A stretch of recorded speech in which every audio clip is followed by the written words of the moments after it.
Gender equality নিয়ে মুখে শুধুমাত্র কথা বলা আর জেন্ডার বায়াসনেসের একটা ডেফিনেশন আপনাকে বলে শোনাবো। এইচআরকে সবসময় দেখবেন কেবলমাত্র মহিলাদেরকে এই প্রশ্ন করতে যে are you planning for any kind of long leave. এই প্রশ্নটা কিন্তু কোনো সময় এইচআর কোনো পুরুষ মানুষকে করে না বা কোনো মেল এমপ্লয়িকে কোনো সময় করে না।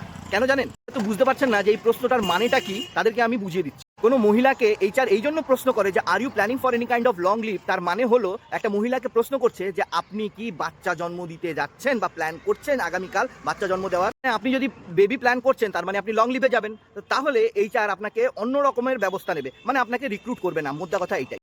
মানে একটা মহিলাও মা হবে আর একটা পুরুষ মানুষও বাবা হবে, কিন্তু লটা প্রত্যেক কোম্পানিতে একটা পুরুষ মানুষের জন্য আলাদা হবে, একটা মহিলার জন্য কিন্তু আলাদা হবে।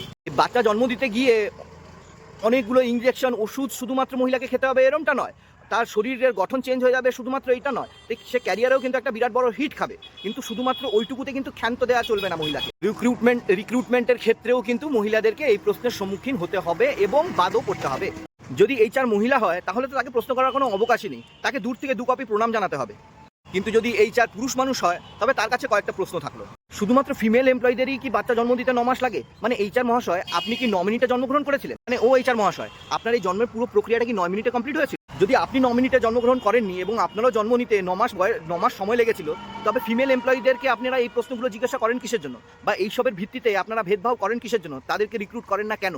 যেসব ফিমেল এমপ্লয়িরা আমার এই ভিডিও দেখছেন তারা কমেন্ট বক্সে জানাবেন যদি আপনারাও এই টাইপের ডিসক্রিপেন্সির সম্মুখীন হয়েছেন। আমার ডিসক্রিপেন্সিটা বলতে একটু জিভে আটকায়। ভিডিওটা ভালো লাগলে একটু লাইক, কমেন্ট আর শেয়ার করে দেবেন। ধন্যবাদ।